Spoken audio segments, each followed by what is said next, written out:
Hey everybody, it's Eric from EPAutos.com, your libertarian car guy.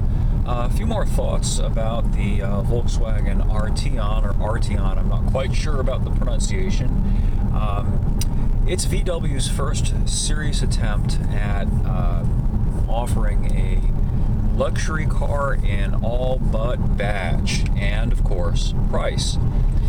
Previously they had tried that with the Phaeton. That didn't go over too well because it was just too expensive. A wonderful car, but almost a six-figure car when loaded out, and I think it started at close to $70,000, and that was like 10 years ago. So you can imagine it was a really expensive car.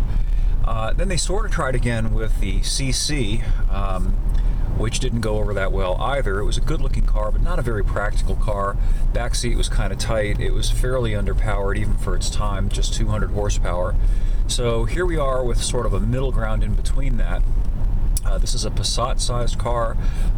It has a fastback lift gate, not a trunk, so it's got a tremendous amount of cargo carrying capacity. It has got almost the same headroom in the back as it has in the front, virtually the same legroom, and it's actually more spacious inside than the more formally styled Passat, which has virtually the same exterior footprint.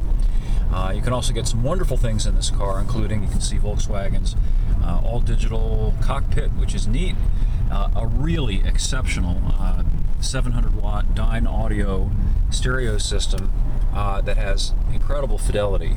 In my opinion, this is just subjective, but my opinion, it's as good as the Meridian system that you'll find in some other high-end cars such as Land Rovers. Virtually no distortion, even at the absolute top volume.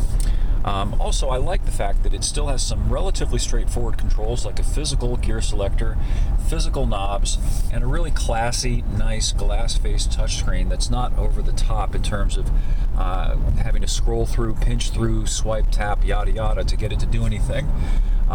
It's just a very pleasant, very easy car to drive.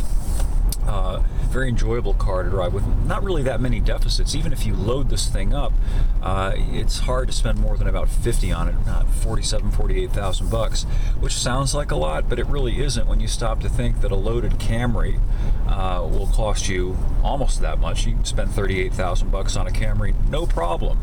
And this is a considerably nicer car. Also, ironically, a more practical car. As I point out in my review, conventional sedans like the Camry and the Accord with trunks have relatively little cargo carrying capacity for the size of the vehicle. This Arteon has 3 times as much cargo carrying capacity as cars like that, and that includes the Passat, incidentally. I'll have more up at EPAutos.com shortly. Thanks for viewing, and we'll catch up with you again soon.